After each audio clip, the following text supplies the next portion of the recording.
बारे में डिस्कस करेंगे। ठीक है, क्या होता है एक्सक्रीशन और कैसे ये जो है हमारी बॉडी जो है परफॉर्म करती है। ठीक है, जैसे कि आप सभी जानते हो कि एक्सक्रीशन के लिए सबसे पहले तो ये समझना होगा कि एक्सक्रीशन होता क्या है।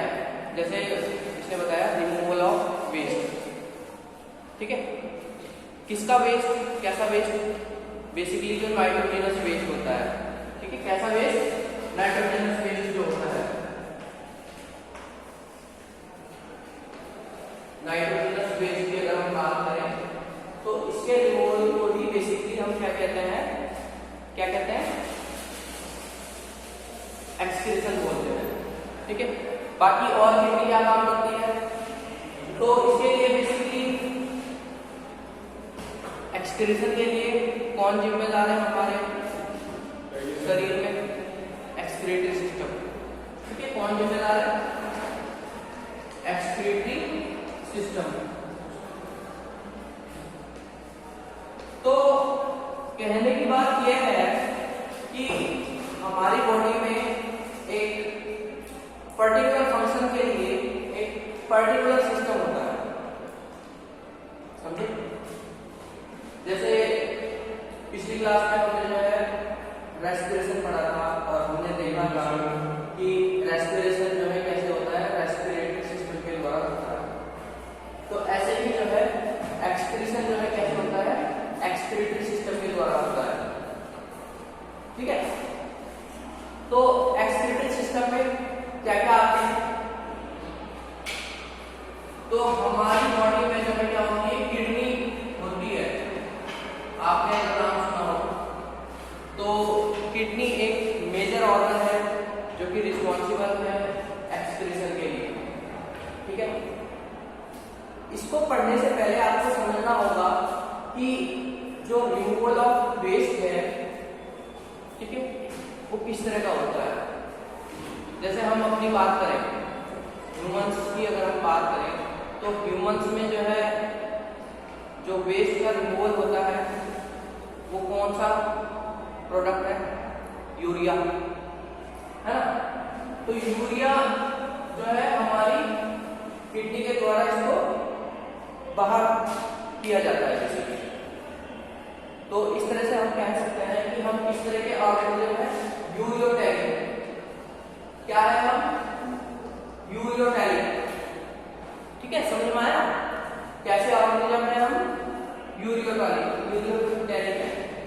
अब कुछ ऑर्गेनिज्म ऐसे होते हैं, अब कहने की बात यह है कि ये जो यूरिया है, ये जो यूरिया है ये कहां से आता है। ठीक है, तो हमारी बॉडी में जो है अमोनिया बनता है और अमोनिया एक बहुत ही ज्यादा टॉक्सिक होता है हमारी बॉडी के लिए। अगर उसकी ज्यादा मात्रा हमारे शरीर में रहे और ज्यादा देर तक रहे तो उससे जो है काफी जो है हानियां जो है हमारे शरीर को हो सकती है, हमारे लिए हार्मफुल है वो। और अगर वो ब्रेन में जाता है तो वहां पर भी कई सारी दिक्कत जो है कर सकता है। तो शरीर क्या करता है, हमारी बॉडी क्या करती है, उस अमोनिया को जो है किस में बदल दिया जाता है, यूरिया में। क्यों, क्योंकि ये लेस टॉक्सिक है, कम टॉक्सिक है एज कंपेयर टू अमोनिया। ठीक है, एज कंपेयर टू अमोनिया अगर हम बात करें तो यूरिया जो है लेस टॉक्सिक है। दूसरी कंडीशन ये है कि इसको रिमूवल के लिए जो है कम पानी की रिक्वायरमेंट होती है। ठीक है, हम टेरेस्ट्रियल हैबिटेट वाले हैं, मतलब हम जमीन पर रहते हैं, हम पानी के अंदर तो नहीं रहते ना, हम एक्वेटिक तो नहीं है ना। तो दूसरी कंडीशन मैंने क्या बताई कि यूरिया को बाहर निकालने के लिए कम पानी की आवश्यकता होती है। ठीक है, और अमोनिया को बाहर निकालने के लिए जो है ज्यादा पानी की आवश्यकता होती है। तो ऐसे ऑर्गेनिज्म जो ज्यादातर पानी में रहते हैं, ठीक है, वो मोस्टली जो है आपका अमोनिया ही डायरेक्टली जो है एक्सक्रीट करते हैं। समझ में आया मैं क्या कह रहा हूं, कि रिमूवल ऑफ वेस्ट के आधार पर, मतलब जो प्रोडक्ट है जिसको एक्सक्रीट किया जाता है, या तो वो अमोनिया हो सकता है या फिर वो यूरिया हो सकता है, या फिर वो यूरिक एसिड हो सकता है। क्या क्या हो सकता है? अमोनिया हो सकता है,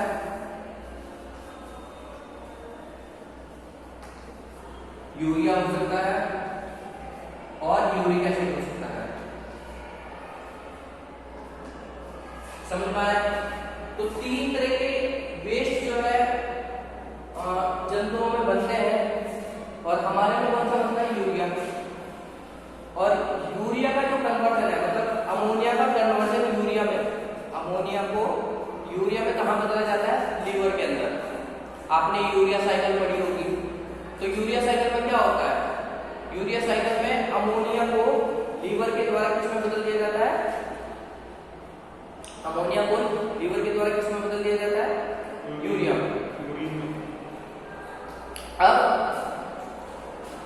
देखो, तो हम किस तरह का ऑर्गेनिज्म है? यूरोटैनिक।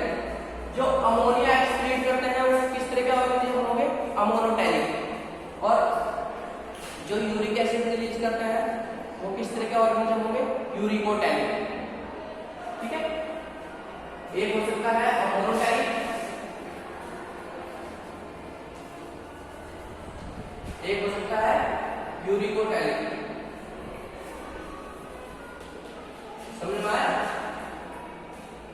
अब देखो, एक कंडीशन ये है कि अमोनिया को एक्सक्रीट करने के लिए ज्यादा पानी की रिक्वायरमेंट है, तो जनरली ये उनमें देखा जाता है जो ज्यादातर एक्वेटिक है।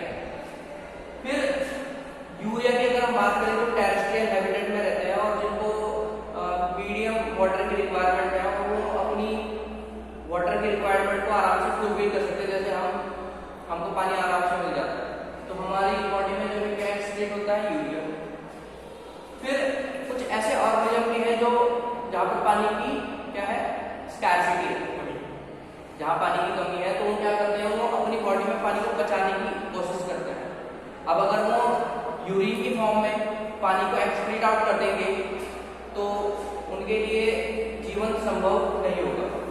तो वो क्या करते हैं? यूरिक एसिड रिलीज करते हैं, जिसको बहुत कम पानी की रिक्वायरमेंट होती है। तो बेसिकली जो ऐसी जगह है जैसे रेगिस्तान हो गया, तो वहाँ पर जो है जो जीव पाए जाते हैं वो बेसिकली यूरिक एसिड जो है रिलीज करते हैं। जैसे बर्ड्स वगैरह भी हैं जो भी यूरिक एसिड की रिलीज करते हैं। ठीक है, समझ में आ गया? ये कंसेप्ट क्लियर है? तो there are 3 different types of organisms according to product of, इस तरह का प्रोडक्ट है एक्सक्रीटिव प्रोडक्ट। ठीक है, या तो वो यूरिया हो सकता है, या वो अमोनिया हो सकता है, या वो क्या हो सकता है? यूरिक एसिड हो सकता है। इतना क्लियर है? इतना क्लियर हो गया? अब आगे बढ़े। तो अब हमें क्या पढ़ना है? हमें अपने बारे में पढ़ना है। ह्यूमन का रेफरेंस लेते हैं और उसके बारे में पढ़ते हैं कि जो है कैसे जो है किडनी मदद करती है वेस्ट के रिमूवल पे, यानी यूरिया को बाहर निकालने के लिए। बाकी किडनी के और भी बहुत सारे काम है, जैसे होम्योस्टेसिस करना, ठीक है, पीएच को बैलेंस करना और आपका एंजाइम्स को भी निकालती है एक तरह से। ठीक है, तो आगे चले। अब देखो, किडनी सबसे पहले देखते हैं कि किडनी होती कहां पर है। कहां पर होती है किडनी? तो हमारी किडनी की अगर बात करें तो हमारी जो किडनी है वो कहां पर होती है? रेट्रोपेरिटोनियल स्पेस में। रेट्रोपेरिटोनियल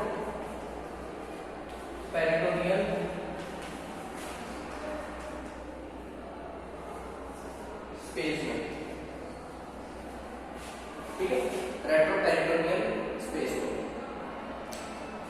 मतलब थोड़ा सा बैक साइड इधर, जैसे किडनी का दर्द होता है ना, हाँ, जिधर की साइड जो है लीवर होता है, उधर की तरफ की जो किडनी होती है वो थोड़ी डाउन साइड होती है एज कम्पेयर टू जिधर लीवर नहीं होता, क्योंकि लीवर ने जगह एक्वायर करती है ना वहाँ पर, तो लीवर की प्रेजेंस के कारण जो लीवर की तरफ की किडनी होती है वो थोड़ा डाउन साइड होती है। कितना समझ में आ गया? अब किडनी की अगर हम बात करें तो इसका शेप जो है कैसी होती है? जैसे राजमा में खाना होता है किडनी बीन शेप। तो ये हमारी जो है किडनी है। और कितनी किडनी होती है हमारी बॉडी में? 2 किडनी होती है। तो ये तो एक ऑर्गन हो गया kidney, which is responsible for the waste removal. ठीक है। अब इस किडनी में कुछ यूनिट्स होती है, स्ट्रक्चरल और फंक्शनल यूनिट होती है। Structural and functional unit. ठीक है। तो इस किडनी के अंदर जो है क्या पाई जाती है? इसकी इकाइयां जो इस किडनी की संरचना भी कर रही है और इस किडनी में जो है काम भी कर रही है। क्या बोलते हैं उसको? नेफ्रॉन। आपने नाम सुना हो नेफ्रॉन।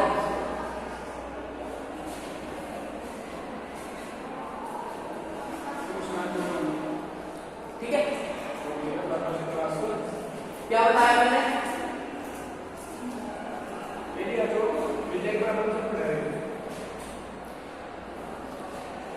जाओ लेके आओ। तो मैं क्या बता रहा था कि हमारी किडनी के अंदर जो है क्या होता है? नेफ्रॉन्स होती है। नेफ्रॉन्स क्या है? इसकी स्ट्रक्चरल और फंक्शनल यूनिट है। ठीक है। तो बेसिकली उसी के अंदर जो है यूरिन की फॉर्मेशन होती है और वो यूरिन जो है इस यूरिटर के माध्यम से जो है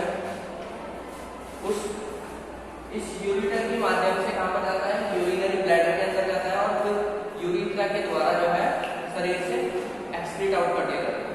समझ में आ गया? अब जैसे कि मैंने बताया कि इसमें काम कौन करता है? नेफ्रॉन्स सेल्स, मतलब नेफ्रॉन्स जो है इसकी स्ट्रक्चरल और फंक्शनल यूनिट है। ठीक है। तो एक किडनी में लगभग 1 से लेकर 1.2 मिलियन जो है नेफ्रॉन्स होती है इन ईच किडनी।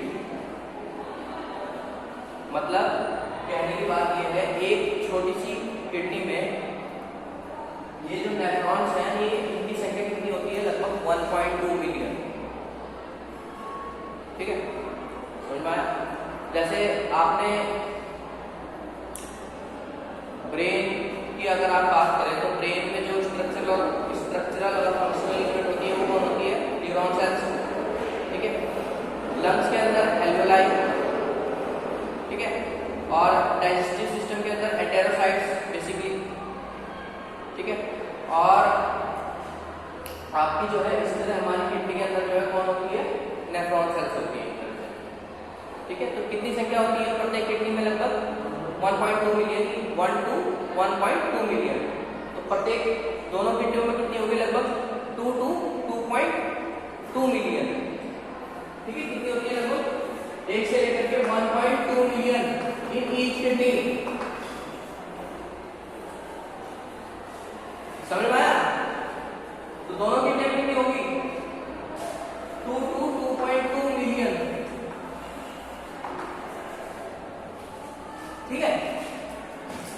अब किडनी की अगर बात करें तो किडनी में जो है इसकी स्ट्रक्चर को समझते हैं पहले कि किडनी की स्ट्रक्चर जो है एनाटॉमी कैसे है। ठीक है। तो किडनी में जो है बाहर का एरिया होता है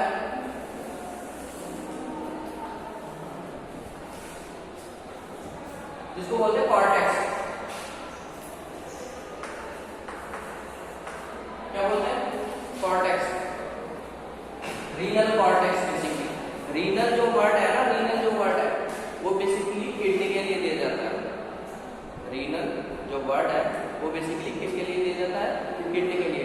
जैसे हेपेटिक जो वर्ड है वो लीवर के लिए दिया जाता है। समझ में आ रहा है आपकी बात?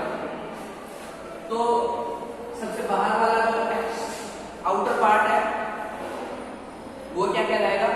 Renal cortex. और इसका बीच वाला पार्ट जो है क्या कहलाएगा? Renal medulla. Renal medulla. Renal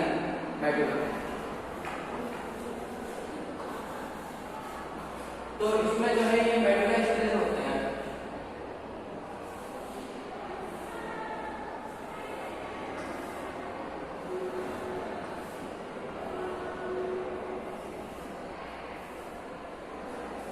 ठीक है, तो कहने की बात ये है, ये रीनल मेडुला मतलब ये क्या है, मेडुलरी पिरामिड्स है।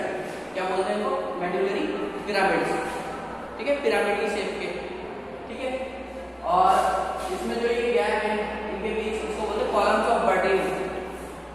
ठीक है, क्या बोलते हैं? कॉलम्स ऑफ बर्टिंग। तो कहने की बात यह है कि हमारी जो नेफ्रॉन सेल्स होती हैं वो बेसिकली उनका आधा पार्ट तो यहाँ पर होता है और इस तरह से होती है। आधा हिस्सा जो है मतलब सुपीरियर पार्ट जो है कॉर्टेक्स में होता है और इसका 1/3 पार्ट जो है किसमें होता है? आपके मेडुलरी पिरामिड्स के अंदर होता है। समझ में आ गया? तो जैसे ही यूरिन फॉर्म करती है उसके बाद वो मेजर कैलिक्स में जाता है, मेजर कैलिक्स से माइनर कैलिक्स में जाता है, उसके बाद पैनिस में जाता है, उसके बाद यूरेटर में आता है और यूरेटर से कहाँ पर जाता है? यूरिनरी ब्लैडर में और फिर यूरेथ्रा के द्वारा शरीर से एक्सक्रीट आउट कर देता है। तो कहने की बात यह है, ये तो हम समझ गए, हमें समझना है कि नेफ्रॉन की स्ट्रक्चर कैसी होती है और वो फंक्शन कैसे करती है। ठीक है,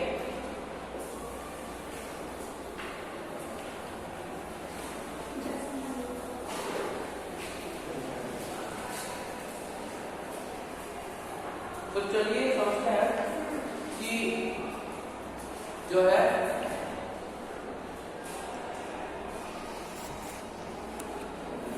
कैसे जो है किडनी जो है मतलब किडनी के अंदर जो यूनिट्स है नेफ्रॉन, उसकी स्ट्रक्चर कैसे है। तो ये इस तरह से होती है।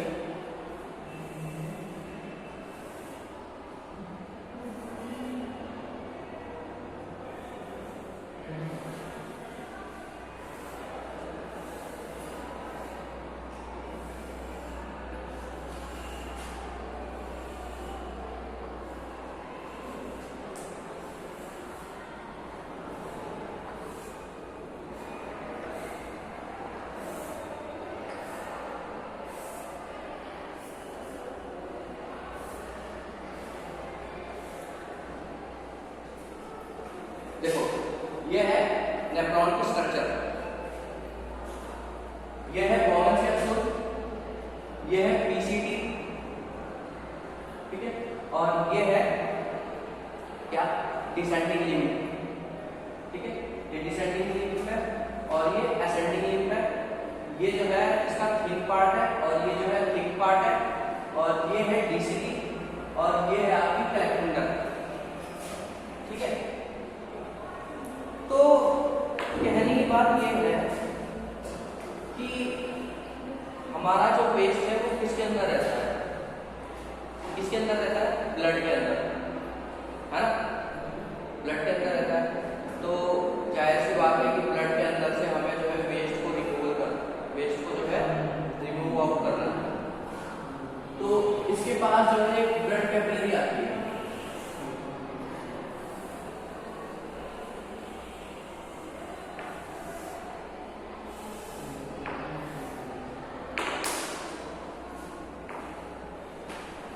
ये एक एफरेंट आर्टरियोल है। क्या है ये? एफरेंट आर्टरियोल।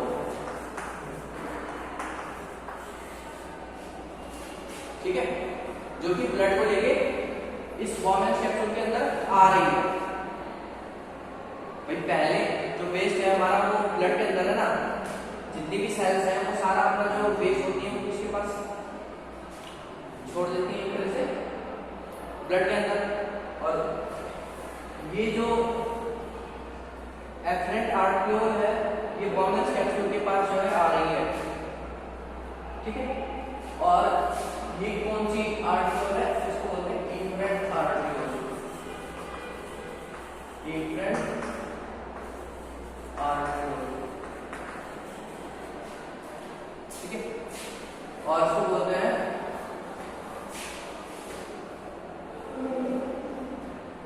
वासा रेक्टा, वासा रेक्टा।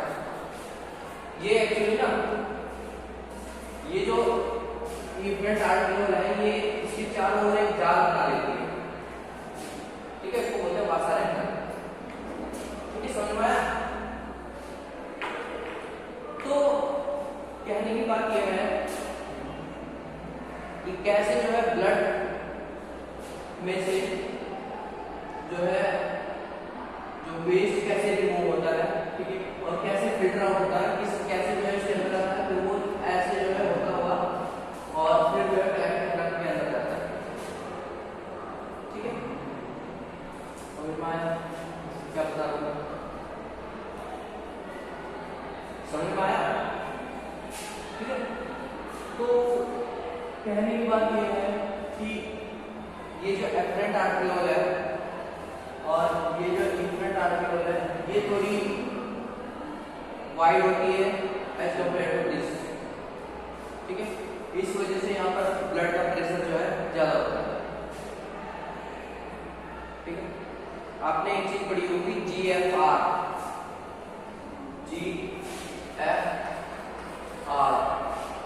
Glomerular filtration rate.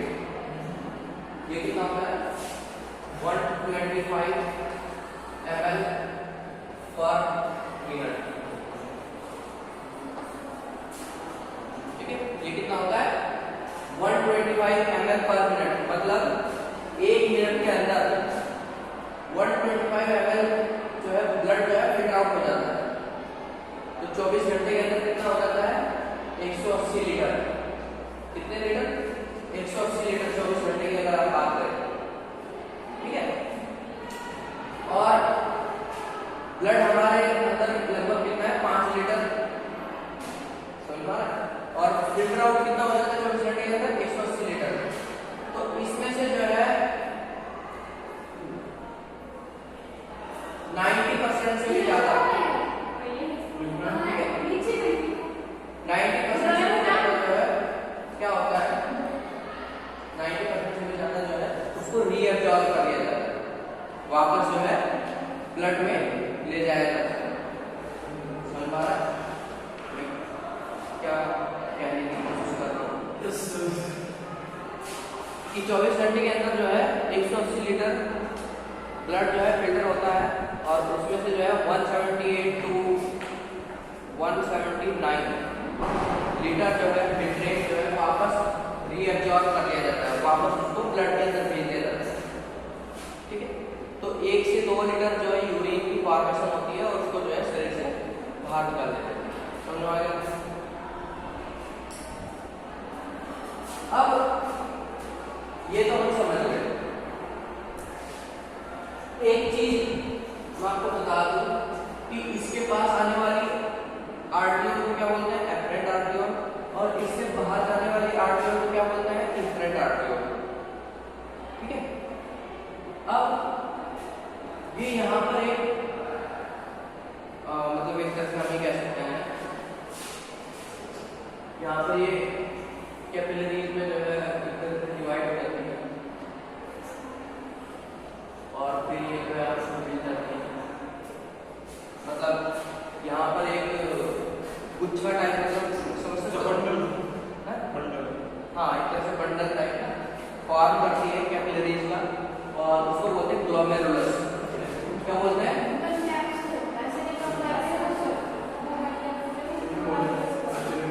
ग्लोमेरुलस। ठीक है, क्या बोलते हैं इसको? ग्लोमेरुलस। समझ में आ गया? तो यहाँ की जो स्ट्रक्चर है वो बहुत ज्यादा इंपॉर्टेंट है। मतलब अगर ब्लड में से जो वेस्ट है उसको फिल्टर आउट करना है तो उसके लिए 3 बैरियर है। कितने बैरियर है? 3 बैरियर है। एक तो ये जो कैपिलरी है इसकी मेम्ब्रेन, ठीक है, इसकी मेम्ब्रेन, फिर यहाँ पर जो है बेसमेंट मेम्ब्रेन होती है